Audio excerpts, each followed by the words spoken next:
The compound effect, Darren Hardy साहब की इस किताब का आज हम यूनिट नंबर 4 डिस्कस कर रहे हैं। राइटर कहता है कि अगर कामयाबी चाहिए तो आपको बिग मो क्रिएट करना पड़ेगा, यानी बहुत बड़ा मोमेंटम। आज हम बिग मो क्रिएट करने के मजीद 4 तरीके डिस्कस कर रहे हैं। नंबर 1, राइटर कहता है कि इमोशनल इन्वॉल्वमेंट क्रिएट्स बिग मो। नंबर 2, सस्टेनेबिलिटी, राइटर कहता है कि सस्टेनेबिलिटी क्रिएट्स बिग मो। नंबर 3, अडेप्टेबिलिटी, माहिर होना, अपने आप को काबिल बनाना, अडेप्टेबिलिटी क्रिएट्स बिग मो। और आखिरी बात नंबर 4, एडजस्टेबिलिटी, यानी फ्लेक्सिबिलिटी और एडजस्टेबिलिटी क्रिएट्स बिग मो। बिस्मिल्लाहिर्रहमानिर्रहीम। साथियों, आप देख रहे हैं इल्म की बातें और आज हम बात कर रहे हैं डैरेन हार्डी साहब की किताब द कंपाउंड इफेक्ट के ऊपर। आज हम इस किताब का यूनिट 4 डिस्कस कर रहे हैं। राइटर कहता है कि अगर आपको कामयाबी चाहिए तो फिर आपको बिग मो क्रिएट करना पड़ेगा।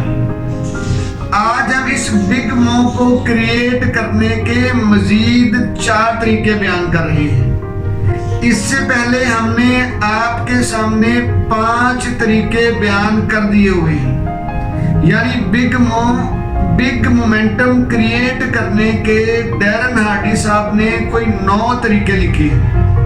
ठीक, हम आज आखिरी 4 वालों तरीकों पे बात कर रहे हैं। पहला तरीका, राइटर ने कहा है कि इमोशनली इन्वॉल्वमेंट, यानी इमोशनल इन्वॉल्वमेंट क्रिएट्स बिग मो।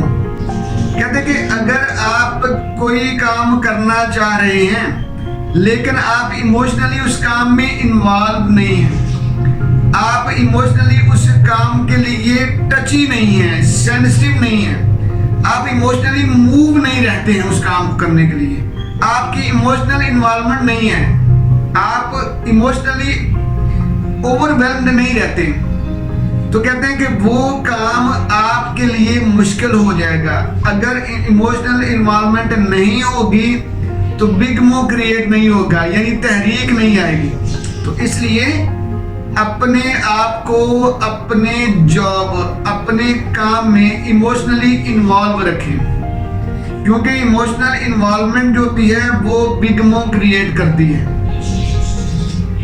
ठीक, देखें शौकत खान जो ये कैंसर हॉस्पिटल है, मैंने पहले भी मिसाल दी और माजरत भी की थी कि मैं पॉलिटिसाइज चीज़ों को नहीं करना चाहता, लेकिन मेरे पास मिसाल ही बड़ी आम सी सादा सी मिसाल है कि शौकत खानम को अगर बनाया गया तो इमोशनल अटैचमेंट थी, ठीक है, इमोशनली इन्वॉल्वमेंट थी। इमोशनल अटैचमेंट या इमोशनल इन्वॉल्वमेंट कितने बड़े बड़े मोर्चे दिखाती है, देखें आप, है ना। तो सबसे पहली बात आज हमने डिस्कस की कि इमोशनल इन्वॉल्वमेंट आपकी होनी चाहिए आपके काम में, फिर बिग मो क्रिएट होगा।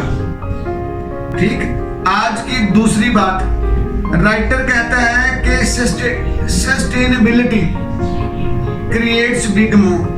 सस्टेन होना, बरकरार रहना, कायम रहना, काम में जुटे रहना, काम को करते चले जाना, रिजल्ट्स आ रहे हैं या नहीं आ रहे, क्योंकि हर चीज का एक टाइम है ना, टाइम लगता है, ठीक है, डिले हो रहा है और बड़ी कामयाबियां तो देर से मिलती हैं। सब्र का फल मीठा, सुना नहीं हुआ।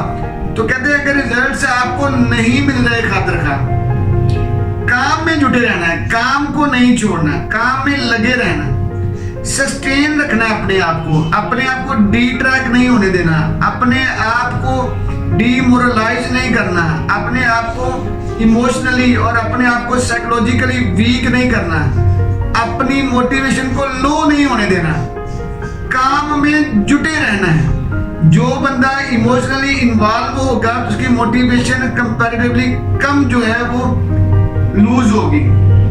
ठीक, इसलिए इमोशनली इन्वॉल्व रहेंगे तो आपकी मोटिवेशन हाई रहेगी। राइटर कहता है कि सस्टेनेबिलिटी यानी अपने सिस्टम के अंदर सस्टेनेबिलिटी लेके आए, अपने सिस्टम को कायम और दायम रहने वाला बनाएं, सिस्टम के ऊपर काम करें, अपने सिस्टम को डेवलप करते चले जाएं। तो इसको हमने कहा था डीप वर्क में 1% डेवलपमेंट, रोजाना 1% डेवलप करना है अपने आप को। CPD continuous professional development, continuous professional development जो है वो आपने रोजाना करनी है, यानी काम नहीं छोड़ना। ठीक। नंबर 3 राइटर कहता है कि अडेप्टेबिलिटी, अपने आप को अडेप्ट करें, अपने आप को माहिर बनाएं, अपने आप को सीखने वाला बनाएं, अपने प्रोफेशन के नॉलेज को रोजाना की बुनियादों पे बड़ा करें, बढ़ाते चले जाएं, नॉलेज गेन करें। ये जरूरी बात है। अगर आप बिगमो क्रिएट करना चाहते हैं, अगर आप कामयाबी चाहते हैं, तो फिर आपको अडेप्टेबिलिटी पे काम करना चाहिए। आपके अंदर काबिलियत को बढ़ाने का मादा होना चाहिए, आपके अंदर काबिलियत को बढ़ाने की काबिलियत होनी चाहिए, आपके अंदर चाह होनी चाहिए, क्योंकि चाह जो है वो राह क्रिएट करती है। आपके अंदर एक तड़प होनी चाहिए रोज कुछ ना कुछ सीखने की। ठीक।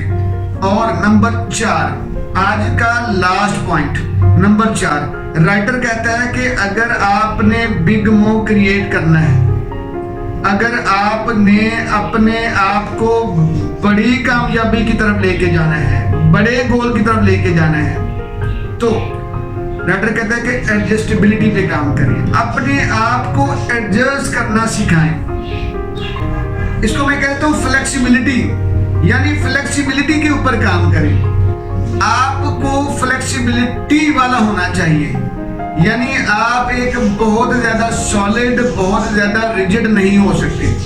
अगर आपने अपने काम में जान डालनी है, अपने सिस्टम में जान डालनी है, अपने सिस्टम को बेहतरीन बनाना है, अपने सिस्टम के ऊपर बेहतरीन आउटकम उससे लेना है, तो उसके लिए आपको एडजस्टेबल बनना पड़ेगा। आपके अंदर एडजस्टेबिलिटी वाली खूबी होनी चाहिए, फ्लेक्सिबिलिटी होनी चाहिए, चीजों को फ्लेक्सिबली मूव करना आना चाहिए। आपने कोई एक काम किया है, एक टेक्निक अप्लाई की है, एक स्टेप लिया है, एक डिसीजन लिया है, लेकिन वो डिसीजन आपको रिजल्ट नहीं दे रहा, तो कोई बात नहीं, स्टेप बैक कर लें, फ्लेक्सिबल हो जाए, वापस आ जाए, यार ये गलत हो गया। ठीक। किसी बंदे को हायर करना था, वो आपने हायर कर लिया, लेकिन वो आपके लिए वो बड़ा फायदेमंद है, दोस्त है आपका, लेकिन सिस्टम के लिए वो चल ही नहीं रहा, सिस्टम में काम ही नहीं आ रहा। तो भाई दोस्ती अपनी जगह पे है, लेकिन फ्लेक्सिबिलिटी, सॉरी सिस्टम तो चाहिए ना, सिस्टम को तो चलना चाहिए, तो सिस्टम के मुताबिक लेके आए बंदे को, तो फ्लेक्सिबल हो जाए। कोई डिसीजन कर लिया और वो गलत हो गया तो कोई बात नहीं, स्टेप बैक कर ले। ठीक। ये बहुत जरूरी है। इस्लाम ने कहा ला इकराह फिद्दीन है, फ्लेक्सिबल रहना है, इतना फ्लेक्सिबल रहे कि आपको अपनी नई और पुरानी चीजों को एडजस्ट करना आना चाहिए। ठीक। तो राइटर कहते हैं कि जो लोग एडजस्टेबिलिटी वाले होते हैं, जिनके अंदर एडजस्टेबिलिटी वाली खूबी पाई जाती है, जो लोग एडजस्टेबल होते हैं, जो लोग ये चाहते हैं कि अपने आप को कामयाबी की तरफ लेके जाएं, तो उनमें ये खूबी पाई जाती है कि वो एडजस्टेबल होते हैं, वो फ्लेक्सिबल होते हैं, वो चेंजेबल होते हैं। ठीक है। वो अपने आप को चेंज के लिए हमेशा तैयार रखते हैं।